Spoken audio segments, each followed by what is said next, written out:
මොඩියුල අංක 2 ඉගැන්වීමේ ක්‍රමවේදවලට අදාළව අද අපි සාකච්ඡා කරන්නේ 5 වන කොටසයි. මෙහිදී අප පන්ති කාමර ඉගෙනුම් ක්‍රියාකාරකම් පිළිබඳව සාකච්ඡා කරනු ලබනවා.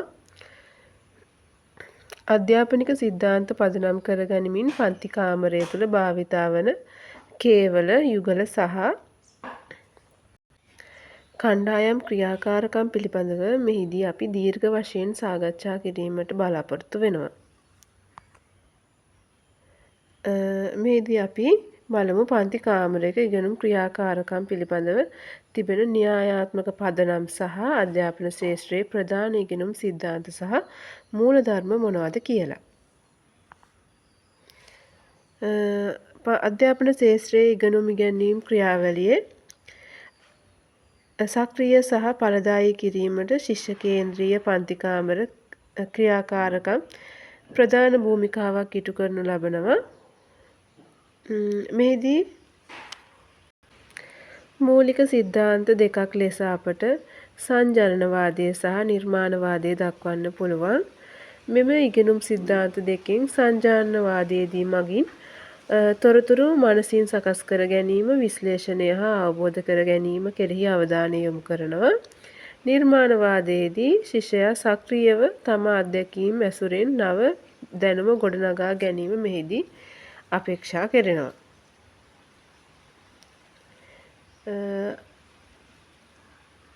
ගින්කෝගුස් 2024 දී සහ සොවෙන් බ්‍රවුන් 2015 විසින් පෙන්වලා දෙන ප්‍රධාන ඉගෙනුම් සිද්ධාන්ත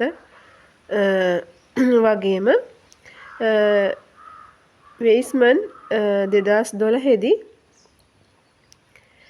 දක්වන පරිදි ඉගැන්වීම කියන්නේ කලාවක් සහ විද්‍යාවක් ලෙස සංකල්පය මත පදනම්ව තමයි මෙම ක්‍රියාකාරකම් වර්ගීකරණය කිරීම හඳුන්වා දීලා තියෙන්නේ.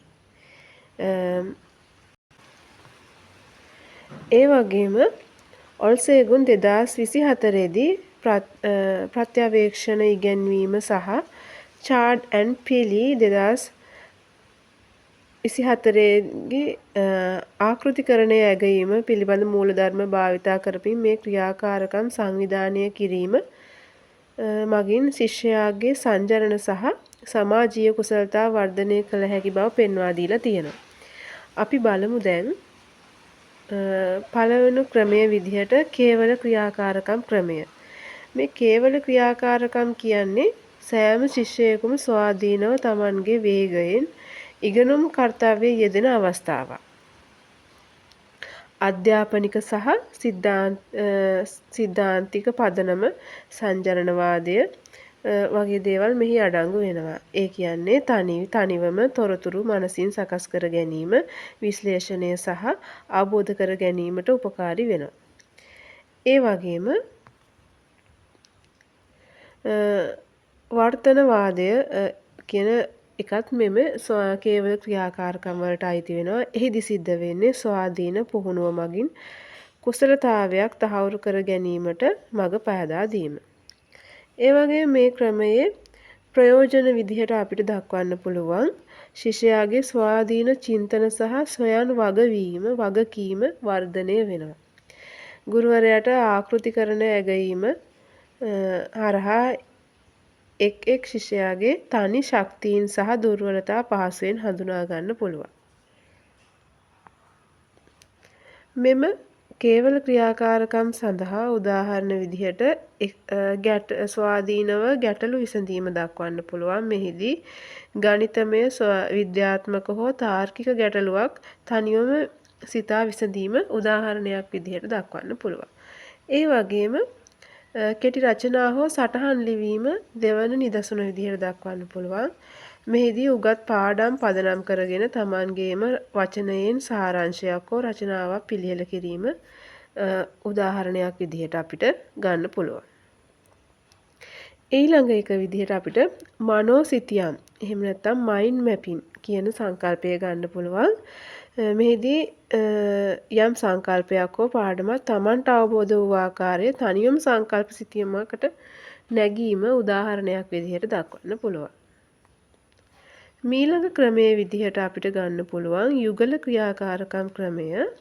යුගල ක්‍රියාකාරකමක් කියන්නේ සිසුන් දෙදෙනා බැගින් එකතු වී අදහස් හුවමාරු කර ගනිමින් එකිනෙකාගේ සහයෝගයෙන් සිදු කරනු ලබන ඉගෙනුම් කාර්යයක්. අධ්‍යාපනික සහ සෛද්ධාන්තික පදනම් වෙන්නේ මෙහි විගොස්කිගේ සමාජ නිර්මාණවාදය ඒකේ කියවෙන ආසන සංවර්ධන කලාප තුළ ශිෂ්‍යයා එකිනෙකාගේ සහය ඉගෙනුම ඉහළ නංවා ගන්නවා කියන එක. මේකේ විශාලම ප්‍රයෝජනය වෙන්නේ කණ්ඩායමකදී කතා කිරීමට බිය වන සිසුන් බියෙන් තොරව අදහස් දැක්වීමට අවස්ථාව ලැබෙනවා. සගයන් අතර ඉගෙනුම සහ sannivedana කුසලතා වර්ධනය වෙනවා. ඊළඟට අපි බලමු මේ ක්‍රමයේ තියෙන යුගල ක්‍රියාකාරකම් ක්‍රමයේ තියෙන ක්‍රමවේද මොනවද කියලා. ඒ කියන්නේ යුගල ක්‍රියාකාරකම් වලට උදාහරණ. එකක් තමයි අපිට ගන්න පුළුවන් think pair share කියන ක්‍රමය. මෙහිදී වෙන්නේ සිතන්න, යුගලවන්න, බෙදා ගන්න. ඒ කියන්නේ ගුරුවරයා නැගූ ප්‍රශ්නයකට පළමුව තනිව සිතනවා, පසුව සගයා සමග සාකච්ඡා කරනවා, අවසානයේදී පන්තියට පිළිතුර ඉදිරිපත් කරනවා. ඊළඟ එක අපි ගන්නේ peer assessment කියන එක සහ ඇගයීම. එකින් අදහස් වෙන්නේ එහිදී සිද්ධ වෙන්නේ එක් අයෙකු විසඳූ ගණිත ගැටලුවක් හෝ රචනාවක් අනෙත් සගයා විසින් පරීක්ෂා කර ධනාත්මක ප්‍රතිපෝෂණ ලබා දීම. තුන්වෙනි එක තමයි රෝල් ප්ලේ. එනම් සංවාද සහ භූමිකා රංගන. මෙහිදී අපිට ගන්න පුළුවන් භාෂා පාඩමකදී සිසුන් දෙදෙනෙක් එකතු වී යම් අවස්ථාවකට අදාළව දෙබසක් නිරූපණය කිරීමට උදාහරණයක් විදිහට වෙළඳ සැලකදී සිදුවන සංවාදයක් ගන්න පුළුවන්. අන්න ඒ වගේ අවස්ථාවකදී මේ රෝල් ප්ලේ කියන ක්‍රමවේදය භාවිතා කරන්න පුළුවන්. මීළඟ ක්‍රමයේ විදිහට ප්‍රධාන ක්‍රමය වෙන්නේ කණ්ඩායම් ක්‍රියාකාරකම් ක්‍රමය. මෙහිදී කණ්ඩායම් ක්‍රියාකාරකමක් කියන්නේ සිසුන් 4යි 6යි අතර දෙනෙක් යුත් සමූහයක් එකතු වෙලා පොදු ඉලක්කයක් හෝ කාර්යයක් සාක්ෂාත් කර ගැනීම සඳහා සහයෝගයෙන් යුතුව කටයුතු කිරීම. අධ්‍යාපනික සහ සිද්ධාන්තික පදනම් වෙන්නේ මේකේ සහයෝගී ඉගෙනුම් සිද්ධාන්ත. ඒ කියන්නේ දැනුම කියන්නේ පුද්ගලිකව තබා ගන්න දෙයක්ට වඩා සමාජයේ අන්තර්ක්‍රියා මගින් ගොඩනගා ගන්නක් බව පෙන්වා දීම. ඒ වගේම අපට මේකේ ප්‍රයෝජන විදිහට දක්වන්න පුළුවන් නායකත්ව කුසලතා, සහකම්පනය, කණ්ඩායම් හැඟීම් සහ ගැටලු විසඳීමේ හැකියාව වර්ධනය වීම උදාහරණ විදිහට. තවත් මේකට නිදසුනක් විදිහට අපිට ගන්න පුළුවන් විවිධ මට්ටම් වල සිටින සිසුන් එකිනෙකාගේ දැනුම උපරිම ප්‍රයෝජන ලබා ගන්න අවස්ථාවක් විදිහට මේ කණ්ඩායම් ක්‍රියාකාරකම් ක්‍රමය. මේ කණ්ඩායම් ක්‍රියාකාරකම් ක්‍රමය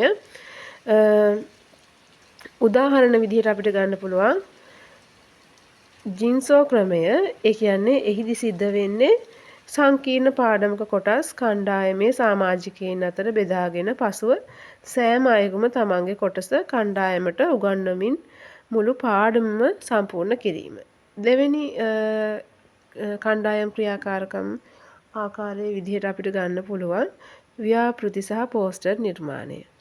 මෙහිදී යම් ප්‍රායෝගික හෝ විද්‍යාත්මක මාතෘකාවක් පදනම් කරගෙන තොරතුරු රැස් කර පෝස්ටරයක් සකස් කර මුළු පන්තියටම ඉදිරිපත් කිරීම දක්වන්න පුළුවන්.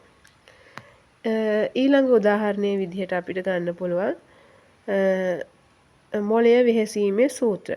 ඒ කියන්නේ යම් ගැටලුවක් විසඳීම සඳහා කණ්ඩායමේ සියලුම සමාජිකයින් නිර්මාණශීලී අදහස් එකතු කර ගැනීම.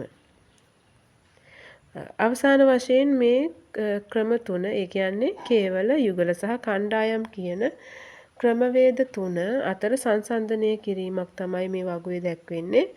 ඔබ එය අධ්‍යයනය කරලා ඒවා අතර තියෙන වෙනස්කම් හඳුනා ගන්න පුළුවන්.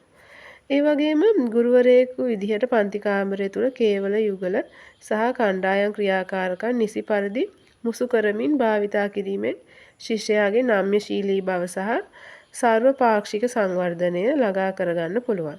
ඒ වගේම මේ ක්‍රියාකාරකම් හරහා ගුරුවරයාට අඛණ්ඩව ආකෘතිකරණ ඇගයීම සිදු කිරීමටත් තමන්ගේ ඉගැන්වීමේ ක්‍රමවේද පිළිබඳව ප්‍රත්‍යාවේක්ෂණයක යෙදෙමින් ඉගෙනුම් පරිසරය වඩාත් අර්ථවත් කිරීමටත් මනා පිටුවහලක් වෙනවා. ඉතින් අද දිනයට අදාළව මෙම කොටස අපි මෙතනින් සමාප්ත කරනවා. ඔයාලගේ අදහස් අපි කමෙන්ට් සෙක්ෂන් එකේ දායි කියලා බලාපොරොත්තු වෙනවා. ඒ වගේම 6 වෙනි කොටසත් සමග ඉදිරියේදී සම්බන්ධ වෙන ලෙසත් ඔබෙන් ආරාධනා කරනවා. ඒ වගේම පුංචි ඉල්ලීමක් අපේ YouTube නාලිකාව concept by සංකමාලි නාලිකාව subscribe කරන්න කියලාත් ඉල්ලලා සිටිනවා. ස්තුතියි.